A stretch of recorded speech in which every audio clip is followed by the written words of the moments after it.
Be alive.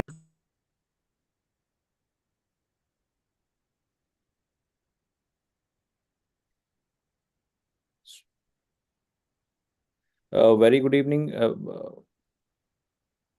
Very is my screen visible? Yeah. Very good evening, dear students. Sir, Today, your slide is not visible. Your WhatsApp is visible. just give me a second. Very good evening, everyone. Today we are going to have another great section of DOS postgraduate program.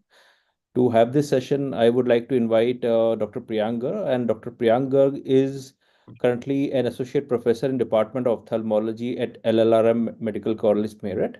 He is an product and alumni of LLRM Medical College, Meerut itself. He has got numerous awards and honor during his training program, as well as a gold medal in his post graduation. He is an FNB from Aditya Jyot Hospital in Mumbai under the mentorship of the Professor Dr. S. Natarajan. He has been trained in ROP from Narayan Netralaya. He is an very sought after faculty for various conferences with numerous presentation in various national and international conference. He has numerous publication as with in international as well as in national journals in his honor, and he does a lot of retinal lasers and is well versed and is providing good retinal surgeries to the area around Meerut and its vicinity. So with then round of applause, I would like to welcome Dr. Priyank Garg, and Priyank Garg sir is going to talk about NPDR. Thank you, Dr. Ankur, for such a great introduction. So I'll start sharing my slides.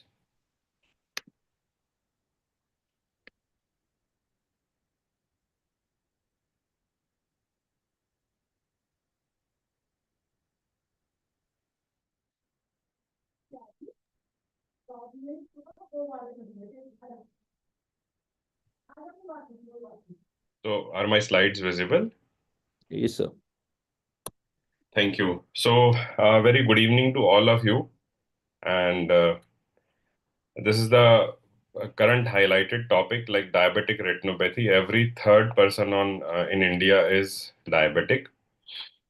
So this is basically a group of metabolic disorders characterized by hyperglycemia resulting from defects in insulin secretion, insulin action, or both. So chronic hyperglycemia is associated with long-term damage and dysfunction of various organs, especially eyes, which we are dealing with, kidneys, nerves, heart, and blood vessels, due to the glycation of tissue proteins and other macromolecules and excess production of polyol compounds from glucose. This is basically biochemistry, but it tells a lot about diabetic retinopathy.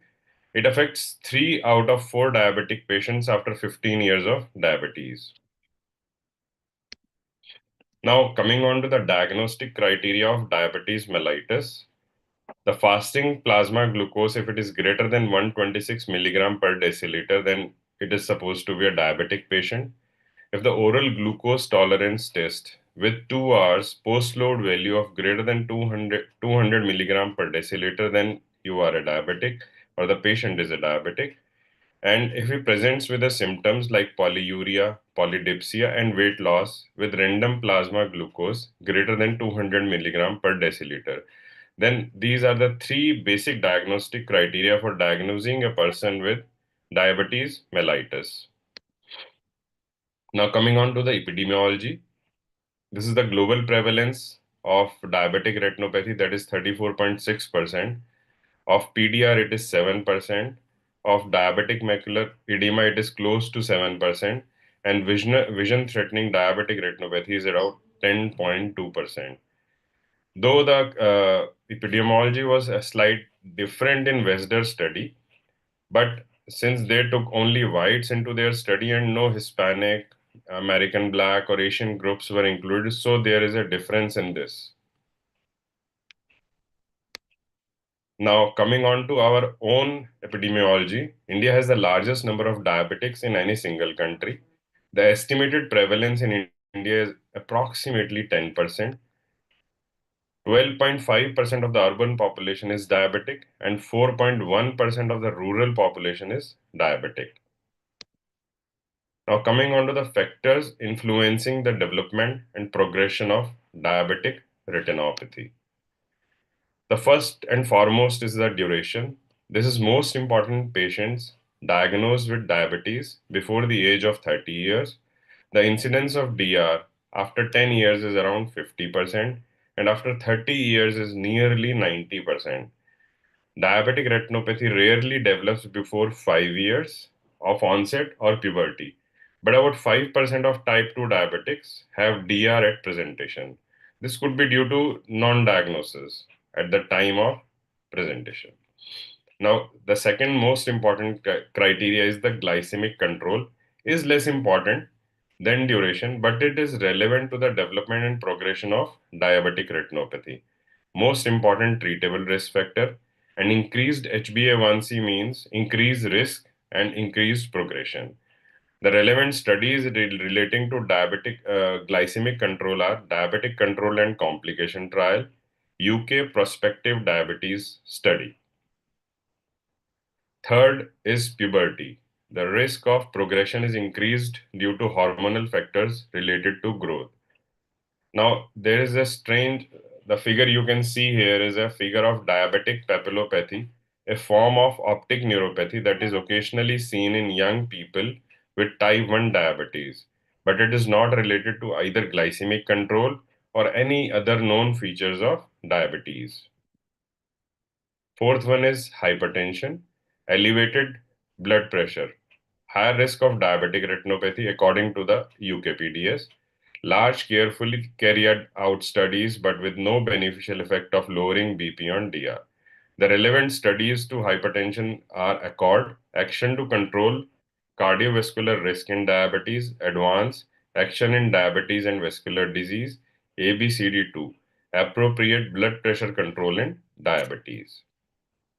Fifth one is hyperlipidemia, increased risk of diabetic retinopathy with elevated lipid level.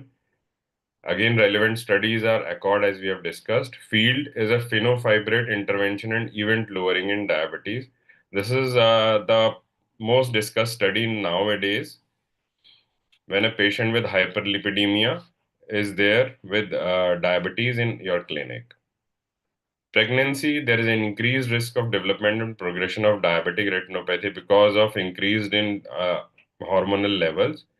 The poor prognostic indicators are the longer duration of diabetes mellitus, the severity of retinopathy before pregnancy, the poor metabolic control, and associated hypertension.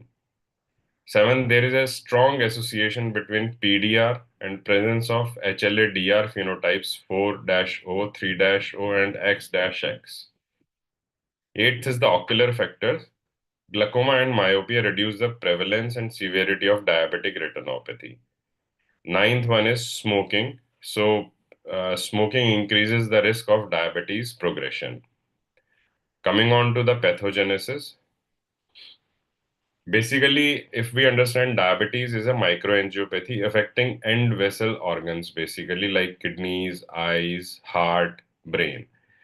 So, it primarily affects the precapillary arterioles, then capillaries, and postcapillary venules. Larger vessels may also be involved, but not always. Retinopathy exhibits features of both microvascular occlusion and leakage. So the basic change in pathology is there is a loss of intramural pericytes, there is a thickening of basement membrane, there is a damage and proliferation of endothelial cells, increased rouleau formation of RBCs and deformation of RBCs, increased platelet stickiness and agglutination leading to decreased O2 transport. The loss of intramural pericytes, this is the classical histological finding of early diabetic retinopathy. The mechanism by which pericytes are specifically lost early in diabetic retinopathy is unknown. Basically, if we look at the pericyte and endothelial cell ratio, it is usually 1:1, but in diabetics, it may go up to 1:4. So Akagi et al. Have proposed that it may be related to sorbitol pathway. Platelet-derived growth factor beta is essential for pericyte development in fetal life. it is possible that much lower concentrations of this molecule are required as the maintenance factor for the viability of these cells postnatally.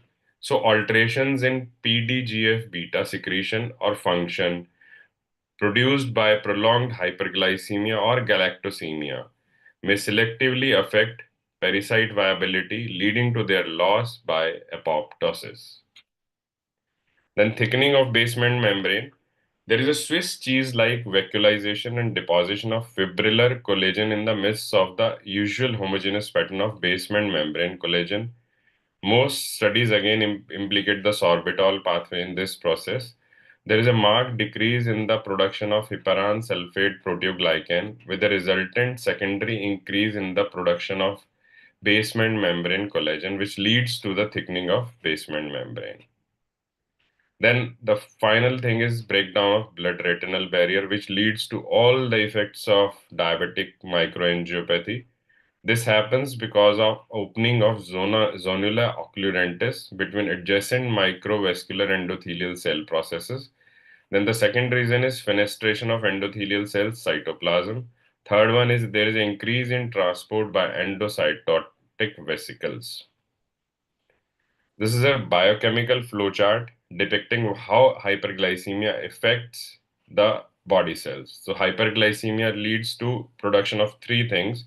One is advanced glycation products that we have discussed in the first slide, then diacylglycerol, and there is an activation of renin-angiotensin system. All these things leads to the activation of protein kinase C, which leads to the damage of retinal microvasculature, and there is an increased microvascular permeability, and there is a microvascular occlusion also.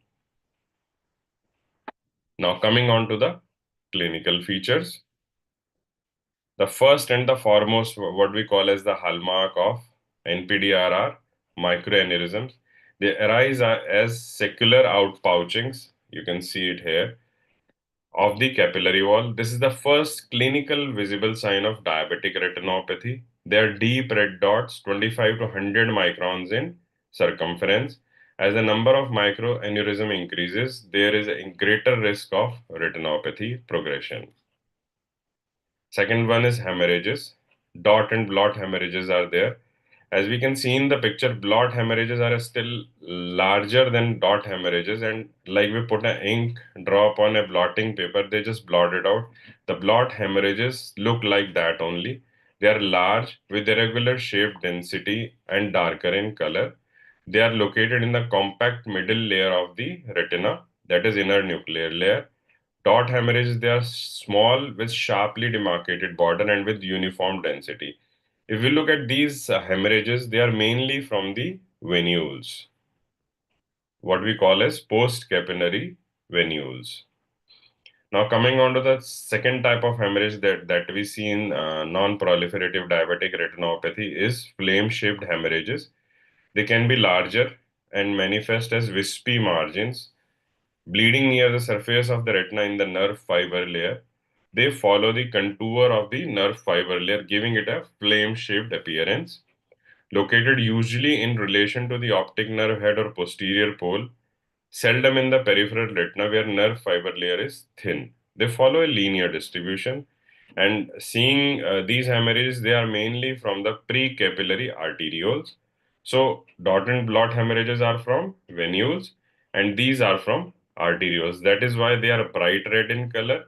And the other hemorrhages that are in the deeper layers, like dot and blot hemorrhages, they are darker in color. Third finding is exudates or hard exudates, we can say, present between the edematous and non-edematous retina. Leakage of high protein and lipid due to breakdown in blood retinal barrier. They are yellowish, glistening, intraretinal lesions, usually with a well-defined margin. They are often distributed in a circinate pattern around areas of prominent vascular permeability. They can be seen surrounding the area of vascular permeability. The other exudates are soft exudates or cotton wool spots. They represent the microinfarction of the nerve fiber layer of the retina that consists of exoplasmic debris, small white, superficial lesions with indistinct margin, giving it the appearance of a cotton wool. The interruption of the exoplasmic flow caused by the ischemia and subsequent buildup of transported material within the nerve axons. They disappear within weeks to months. Fifth finding is retinal edema. This is usually located between the outer plexiform layer and inner nuclear layer because this is the layer with maximum space to expand. Other layers are tightly woven. Later, it may involve the inner plexiform layer and nerve fiber layer until eventually the entire thickness of the retina may become edematous. With further accumulation of fluid, the fovea, it gives a cystoid appearance to the retina. So this is a schematic diagram showing the location of lesions in the diabetic retinopathy. Here we can see this is nerve fiber layer hemorrhage or a flame-shaped hemorrhage.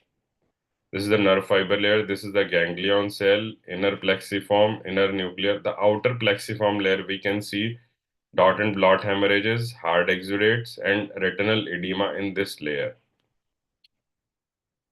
Then coming on to the vascular changes, they include looping. Here we can see the loop or beading. Beads can be seen like and sausage-like segmentation here, right? IRMAs, intraretinal microvascular abnormalities. They are the hallmark of severe NPDR or very, very severe NPDR. They are dilated, tortuous, arteriovenular shunt run from arterioles to venules, thus bypassing the capillary bed. Here we can see this IRMA. Frequently seen adjacent to areas of capillary closure, and their presence a predictor of progression to PDR. So capillary closure, why does it happen? Because in long-term diabetic retinopathy, there is a term called cellular apathy. So all of the skeleton of capillaries are lost. So the existence of capillaries vanish away. And the second thing is occlusion of the capillaries.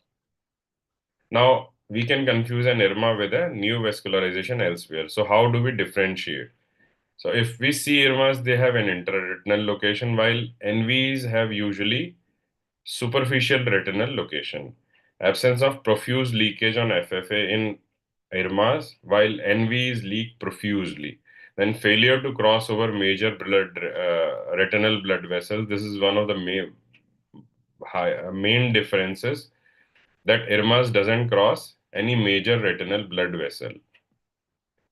Now, new vessels over the disc and new vessels elsewhere. This is basically not in the scope of today's lecture, but just for your knowledge, these are new vascularization elsewhere, and this is new vascularization of the disc.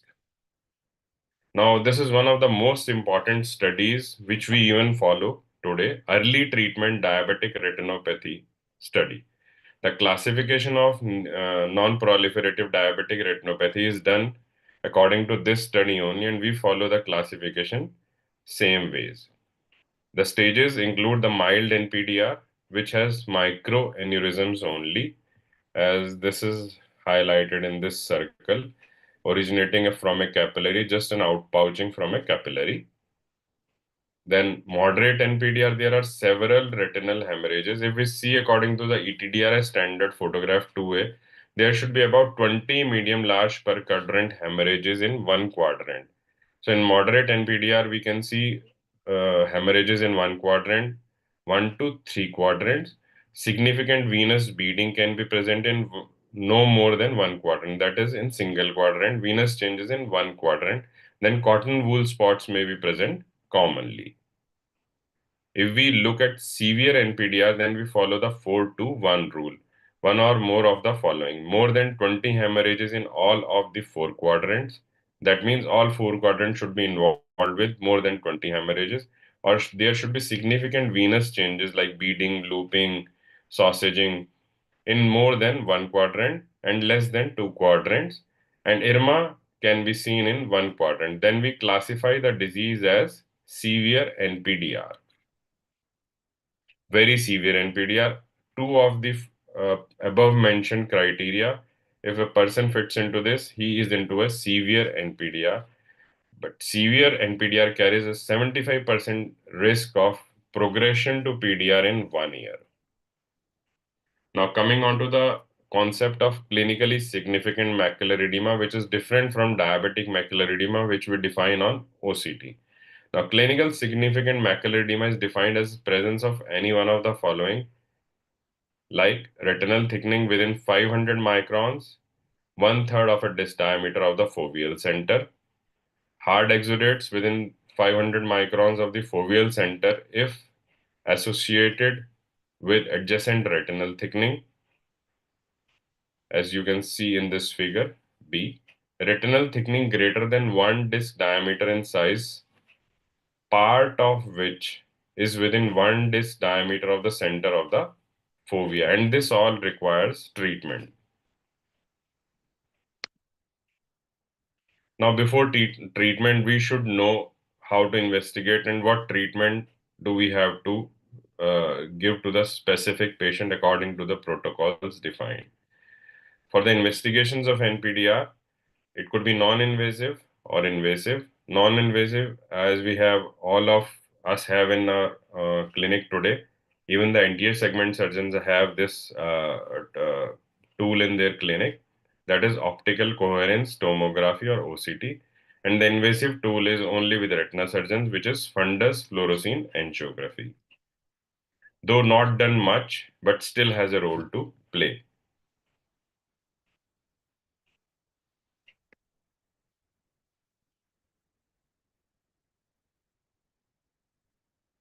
So, utility in diabetic retinopathy management, it is quantitative assessment of macular thickness and evaluation of different component in fluid compartments, like if the fluid is intraretinal or subretinal. There are some signs of chronicity which we can make out on OCT. The first one is outer retinal tubulation, is a feature of photoreceptor rearrangement after retinal injury, and drill, that is disorganization of retinal inner layer. Diabetic subjects with drill have reduced retinal function compared to those without drill, and defective retinal lamination be an early cellular consequence of diabetes responsive for this in some patients.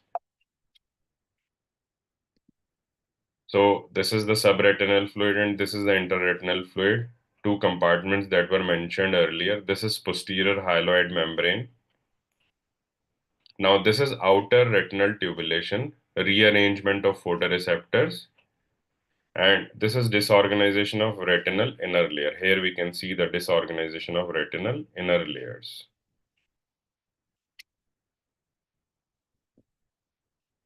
So basically these two are the indications of chronicity as well as the prognostic indicators also. Patients presenting with these two findings on OCT recover less than those patients who do not have these two findings on OCT. Now, coming on to the classification of DME on the basis of OCT. Initially, we had learned about clinically significant macular edema. What we see on 90D, we classify as clinically significant macular edema. But precise than 90D is 78D, whatever is comfortable to you. But clinical significant macular edema is diagnosed clinically.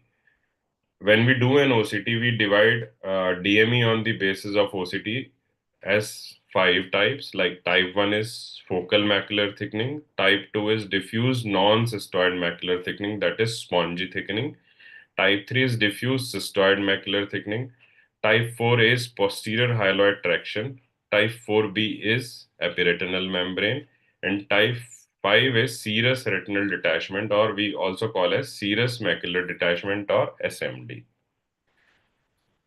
Now, this is figure A shows spongy edema. There is a sponge-like thickness in the retina. It's like a sponge filled with water. Here we can see the cystoid spaces. This is cystoid edema with a very few subretinal, supraretinal fluid because RP is intact here. In this figure, we can see subretinal fluid. It's the photoreceptor layer is elevated and cystic fluid also. So this is a cystoid edema with subretinal fluid. Now coming on to the invasive investigations, that is fundus fluorescein angiography. So indications are macula. Mostly nowadays we do it in macular ischemia or macular edema. Rest all of the indications are taken over by OCT, or now we have OCTA. The only one or two indications are macular ischemia and macular edema. Now, use of FFI, we can see different pictures. There is a sclerosed arteriole in the macula, close to macula. Here we can see macular ischemia. There is widening of FFZ and it is irregular. Leaking microaneurysms, focal laser can be done to these. So we had already discussed that we can use angiography to detect NVE or IRMA, but here we can see profuse leakage. So these are all NVEs and NVDs. This is the correct figure. This is IRMA because there is no profuse leaking in this, and this is NVE. There is a profuse leaking here. Multicolor imaging is the new way to go. Here we can see serous retinal elevation and edematous retina as a green component, and hard exudate succinate rings and retinal striae as yellow components. This is basically used to see the response to anti-VEGF injections. Now, coming on to the treatment goals, the treatment of diabetes mellitus and the treatment of diabetic retinopathy and associated macular edema. First, the treatment options, what we have: medical therapy, treat the primary underlying systemic condition, that is diabetes mellitus. The HbA1c according to American Diabetic Association should be less than 7, and you should maintain a healthy life like daily exercise, proper food, which should be done in consultation with a diabetologist. Second thing is we treat all the secondary underlying systemic conditions like hypertension, hyperlipidemia, nephropathy, anemia in conjunction with the specialist doctor so that the eye disease can also be monitored. When we come on to the management of diabetic retinopathy, for management of non-proliferative diabetic retinopathy, we have scatter laser photocoagulation, and the role of anti-VEGF in prevention and before appearance of macular edema is being investigated, and we have a few studies on that. We'll discuss it later. Now, coming on to the macular edema in NPDR, we have a lot of treatment options like intravitreal anti-VEGF, which is usually the first line treatment, and intravitreal steroid, and focal laser, which is for non-center involving diabetic macular edema. Coming on to intravitreal anti-VEGF therapy, nowadays we have a lot of biosimilars. So I'll be discussing only the main salts, what we are doing today, like ranibizumab, comes by the name of Eccentrix, Lucentis, Rezumab, Reniase, Reniview, lot of other names. 0.5 milligram per 0.05 ml. Aflibercept or Eylea, 2 milligram per 0.05 ml. We have Eylea HD also coming nowadays. Now, bevacizumab or Avastin or Zybev or Bevtas, there are a lot of names. 1.25 milligram per 0.05 ml. Paginex or brolucizumab, the newly introduced one, is 120 milligram per ml. And Vibesmo or faricimab. Mechanism of action: they inhibit the vascular endothelial growth factor, regression of neovascularization, which leads to resolution of macular edema and enhance retinal perfusion. We can see in these figures, like in figure A, their vision is 5/60, and after injection, it comes back to 660, then 618. Finally, after 5 injections of ranibizumab at 7th month, this patient is 6'9" part. The second line treatment is intravitreal steroid therapy, which could be first line in a few of the patients. Like if the patient is pseudophakic with a cystoid edema, the first line, and he's not a steroid responder, then the first line of therapy could be steroids also. In steroids, we use either IVTA or triamcinolone acetonide, 4 milligram in 0.1 ml or 2 milligram in 0.05 ml. I prefer 0.05 ml. because the chances of, even if the patient is not a steroid responder, sometimes it happens. So the chances are very less. For dexamethasone implant, we have Ozurdex, which is a 0.7 milligram sustained release biodegradable implant. The results are superb. Mechanism of action is again like steroids are anti-inflammatory. So by modulation of production of cytokines and growth factor including VEGF, they stabilize the blood retinal barrier with a reduction on the vascular permeability. The side effects we have discussed earlier, like high intraocular pressure and cataractogenesis. So we usually prefer these injections in pseudophakic patients, although Ozurdex we can give in phakic patients also. Coming on to laser, first is macular photocoagulation for DME. This is used for CSME that we diagnose clinically. The wavelength is again 514 nanometer to 532 nanometer. This is an argon green laser, or we can use frequency double YAG and frequency double ND YAG laser also. The spot size is usually small, 50 microns to 100 microns, and the duration of laser burn is 50 to 100 microns only, and we give grade 1 burns only, just visible burns. So ETDRS, it was done in 1985. Laser reduced the risk of moderate vision loss by 50% at third year. So it still stands today. Visual acuity is improved by 15 letters in only about 3% of the patients. 12% of treated eyes developed moderate vision loss despite treatment. So current indication is non-center involving DME or focal microaneurysms. Pan-retinal photocoagulation, this is for NPDR, and this is the gold standard of treatment. Again, we use the same frequency, green, argon green, or double frequency NDR. The power may vary from 200 to, the spot size may vary from 200 to 500 microns. Usually, the duration of burn is 100 to 200 milliseconds. Start with 100 milliseconds, and the power to start with is usually 200 to 250 milliwatt. Can be done through slit lamp as well as through laser indirect ophthalmoscopy. The mechanism of action of laser, as we all know, hypoxia leads to increased production of anti-VEGF. So what we do is we laser it, we burn the retina to make it anoxic. So anoxic retina further doesn't release any anti-VEGF. So it supplies more of the oxygen which it gets to the inner retina. This decreases the vasoinhibitory factors. So the pattern of scatter laser is usually what I follow. There are a lot of patterns, but what I follow is start with the inferior part around the disc, inferior to the inferior arcade, and nasal to the disc till equator. Then the second sitting, which is usually done 3 to 7 days after the first sitting, start with the superior to the disc, superior to the arcade to the equator, and nasal to the disc to the equator. So after 2 sittings, I have only temporal retina left. So it depends if you want to lace the temporal retina as well, because this decreases the horizontal fields.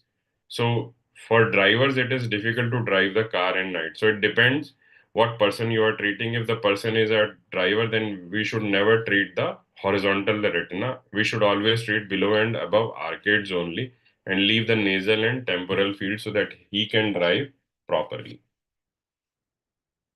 Pascal is a pattern scan laser. This is a multi-spot. The laser usually if you do PRP in 10 minutes, you can do this one in less than 5 minutes. Multiple semi-automated uniform pattern laser burns, barely visible burns. The main effect is like it doesn't produce any lateral effect. It produces only vertical effect. So at the ellipsoid zone and the apical RP with minimal axial and lateral spread. So it reduces scarring, scotoma, and inflammation. So the burn of patterns Pascal is lighter than if we see the routine laser what we do. This thing I was discussing with you initially, anti-VEGF and NPDR without DME. This treatment is not currently recommended. This is only in the trial phase. The Panorama study was the first randomized clinical trial evaluating the role of intravitreal aflibercept on the diabetic retinopathy severity scale and incidence of vision-threatening complications like PDR and anterior segment neovascularization and center involving DME in patients with moderately severe to very severe NPDR without DME. In this phase 3 clinical trial, 402 patients were randomly assigned to sham versus aflibercept administered every 8 weeks after 5 monthly loading doses versus aflibercept administered every 16 weeks after 3 monthly loading doses. At 2-year follow-up, the proportion of eyes with 2-step or more improvement in DRSS was 12.8%, 62.2%, and 50% in the sham group. Every 16 week aflibercept group and every 8 weeks PRN in the second year aflibercept group respectively. Furthermore, the proportion of eyes that developed vision-threatening complications were 50.4 in the sham group, 16.3 in the 8-weekly group, and 18.7 in the 16-weekly group. So if we see the initial results, if we see like DRSS, improvement in DRSS, it is more with 8-weekly group, and final outcome of decrease in vision-threatening complications is more with the 16-weeker group. So the study is still there. More studies are needed to do it in action. One study is also done by drcr.net, that is Protocol W. This is a phase 3 randomized clinical trial evaluating the role of intravitreal aflibercept injected at baseline month 1, 2, and 4, and after that every 4 months through to 2 years, versus sham in reducing vision-threatening complication eyes with moderate to severe NPDR. While the primary endpoint was recently reported at 2 years, the patients will be followed up to 4 years. The 2-year risk of developing central involving DME with decreased visual acuity or PDR was 16.3 and 43.5%. So you can really see the difference. It is twice as much as, right, in the aflibercept and sham groups respectively, with a confidence interval 0.21 minus 0.5. So p-value is less than 0.0001. So DRS is improved greater than 2 steps from the baseline to year 2 in 44.8% and 13.7% of the eyes receiving aflibercept and sham. So there is a clear-cut role of administering aflibercept, but a lot of factors are involved, like cost of treatment and daily, monthly or weekly pricking the patients. So there are some landmark trials in diabetic retinopathy. Diabetic retinopathy study, which is photocoagulation in preventing severe visual loss from PDR, efficacy and safety of argan versus xenon. So that argan came into effect. ETDRS, we had already discussed a lot of parameters, but it determined the best time to start PRP in DR. Efficacy of photocoagulation, as we all see in DME. Effectiveness of aspirin in altering course of DR, which was not there. DRVS, diabetic retinopathy vitrectomy study. This compared early vitrectomy versus conventional management of recent severe VH. So vitrectomy was a clear winner. Now these are the trials from the drcr.net, which is the most discussed the network on diabetes. The protocol I, lasers versus ranibizumab for DME. They proved ranibizumab to be superior. Protocol S, PRP versus ranibizumab for PDR. Ranibizumab was not inferior to PDR in this protocol, which they found out. Protocol T, they compared aflibercept, bevacizumab, or ranibizumab for DME. No clear-cut winner was there, but ranibizumab was there for in a good number of patients. Protocol TX, this is a 5-year follow-up of Protocol T patients. Protocol AC, cost burden on patients and insurance systems. Protocol U, ranibizumab plus Ozurdex versus ranibizumab alone. In this, there was not much difference in the two subset of patients. And Protocol W we just discussed. Now, so recommended eye examination schedule should be, if the patient coming to you is less than 30 years of age, then the examination should be done 3 to 5 years after diagnosis and then should be followed yearly. Follow-up also depends on the severity of the symptoms that the patient has, severity of retinopathy the patient has. If the patient is 30 years or older at the time of diagnosis, the first examination should be done and then it should be done yearly. If a pregnant lady is there, it should be before or soon after conception, and then at least every 3 months. The frequency of follow-up may depend on the other features of retinopathy as well. Now, coming on to recommended follow-up schedule, if there is a no retinopathy and the patient is diabetic, then 12 months is a good time to see again the patient. If there is a mild NPDR, after 9 months, we re-see the patient. For moderate NPDR patients, we follow a 6 monthly schedule. For mild to moderate NPDR patients with CSME, we follow a 3 monthly schedule. For severe and very severe NPDR patients, we follow a 3 monthly schedule, same as with CSME. So this is a broader outline of how we follow the patients. For mild NPDR, we only observe. For moderate NPDR without DME, again we observe. For NPDR with DME non-center involving, we do a focal macular laser. For NPDR with DME, which is center involving, we do anti-VEGF drugs. Severe NPDR with larger areas of non-perfusion, we do uh, PRP, scatter PRP, as well as anti-VEGF. PDR is again beyond the scope, but I'll just outline it. PDR for flat NV, we do a PRP laser and anti-VEGF. PDR for NVD, we do a PRP laser. PDR for elevated NBE, we do a laser. PDR with center involving DME, again, there is laser and anti-VEGF. PDR with non-resolving vitreous hemorrhage, vitrectomy. Vitreomacular traction, vitrectomy. Traction or combined retinal detachment, again, vitrectomy. So this is a general outline how we follow how should we treat the patients of diabetic retinopathy, be it NPDR, PDR, or DME. Thank you all. Thanks for patient listening. So I hope you have gained a lot of things today. And if any question, I'm there to answer. Thank you, sir. That was a very nicely presented topic. Thank you, Dr. Ankur. NPDR is a very important topic for postgraduates, sir, as we all know. Yeah, And I believe the resident must be wiser on this topic after hearing you out. So there are a few questions that are submitted to us through the online portal. right. The first question is that when we are doing a PRP, we've just talked about PRP. Should we restrict ourselves till the equator, or can we go ahead with it? And what is the importance of it? Basically, initially we should restrict up till equator only because it depends. The person will be following you closely. If the patient, like if a patient is from a rural area and he is coming only once for PRP, then you have no choice. You can go beyond equator because you may not know he'll be coming back or not.